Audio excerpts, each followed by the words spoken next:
Because the messaging cannot save a bad product or a bad service. If you're communicating a bad service or a product, you're going to ensure that it goes down faster because more people know about a bad service or product. Typically, when a business starts, so going out in the market, they start off by building a website, building their logo. That's the biggest mistake or a myth that people think. Brand is a logo. The first step is discover. Second step is define. Then you start designing. Then we develop it and then we deliver it to the audience.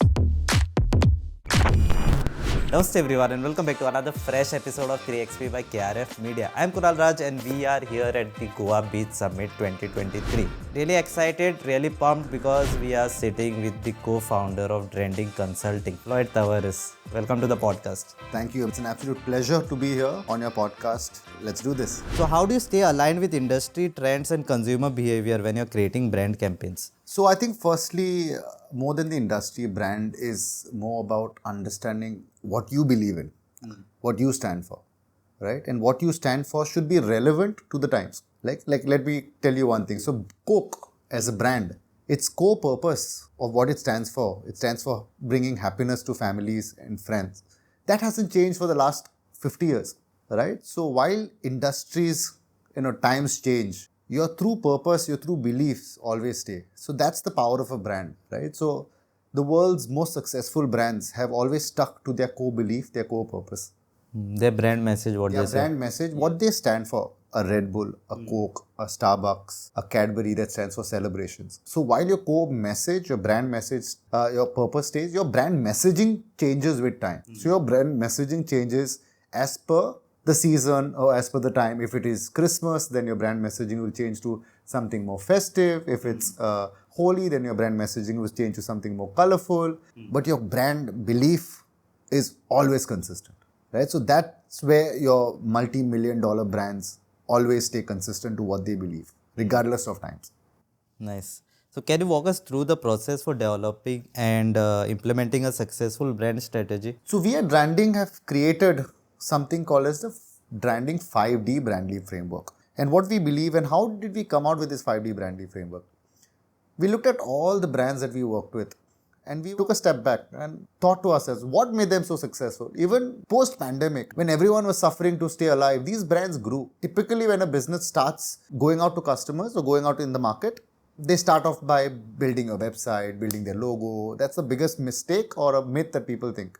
Brand is a logo, right? But when we designed our brands or every brand that we work with, however big or small, we understood the business, we understood what they stood for, their core purpose, their core vision, their mission, what makes them different, why should they stand out, right? So first an absolute clarity on where they should stand for, how they should differentiate, and then you start designing your brand for that audience that you created. So we have a 5D Brandly framework that talks about the first step is discover, second step is define, then you start designing. Once it is designed, is as per what appeals to the customer, then we develop it and then we deliver it to the audience. If anyone follows this process, I can rest assured this is the most proven format because every brand and the brands that we work with are multi-crore SMEs, brands that have grown from 15 crores to 35 crore in 1 year, brands that have grown from 10 crore to 18 crore in 1 year, brands that have grown from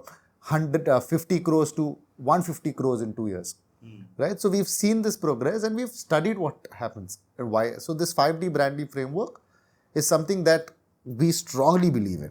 That's our philosophy. How do you ensure consistency in brand messaging across all marketing channels? So here it starts off ensuring consistency. The first step is to pen down what your brand messaging is. Right? So many people, bigger organizations work with multiple agencies. They'll have a special graphic agency, they'll have a social media agency, they'll have a website agency. So if each one starts creating what message they think is right, then each one will speak a different language. So the first step is to define that messaging.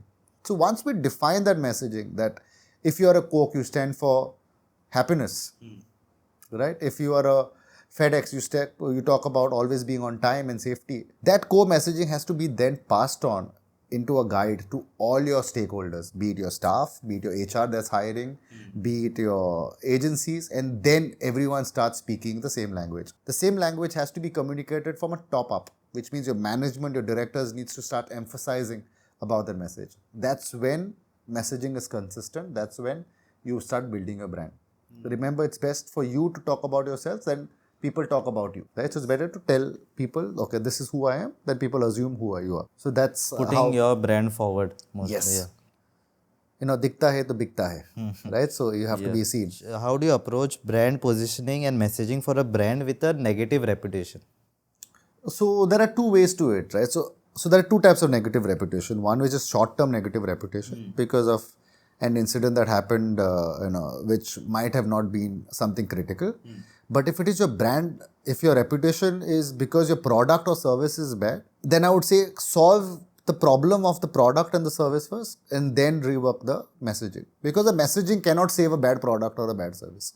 Communication cannot save a bad product. It will just, if you're communicating a bad service or a product, you're going to ensure that it goes down faster because more people know about a bad service or product. A negative PR, negative communication, that can be sorted by telling the truth, right? Cadbury had a major issue some years back when there was something in their chocolates. And then through a very well-structured PR campaign, they are now back to being successful again, right? So Johnson & Johnson had a very bad incident earlier, but still they're still surviving. They're still one of the most powerful healthcare products. While their baby products have suffered, they've used the same brand power to move into other verticals. The brand is not a product or a service. Brand is what you stand for. So as long as you have a strong brand, you can leverage it to build across multiple verticals. Like Apple, right? It started off as laptops, but you're still buying a phone from Apple. You're still buying a AirPods from Apple. You're still buying tablets from Apple. If Apple launches a car tomorrow, you'll be buying it, right? However, Dell, you won't buy a phone from Dell, right? So that's the power of a brand.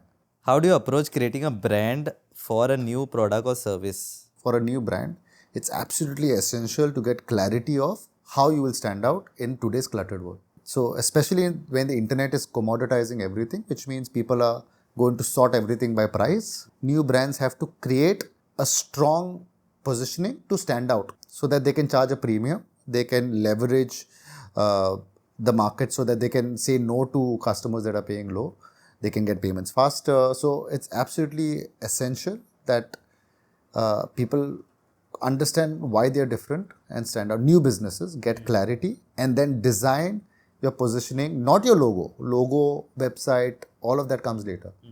Who you stand for, right? Because people buy from you because they believe what you believe. Yes, very well said. And now since we are here at the beach, we'll have a chill session, right? Rapid fire round. Yes, absolutely. Yeah, Goa Beachside Summit. We've been chilling all day with wonderful people. Yes. Your favorite book to read? The Lean Startup. Yes. 3 things to remember when marketing a business. Consistency, consistency, consistency. Name one other company and CEO that inspires you. Company and CEO that inspires me. I'm not going to give big worldly examples. I'm going to talk about people that inspire me every day. We work with a tech company called Tangentia, and Vijay Thomas, a hustler, grinder, and a mentor. Look forward to learning a lot from him. He's someone that inspires me. What do you believe is the biggest strength of your company right now? Biggest strength of our company is our staff, our team. The vital core. Absolutely, our team is everything.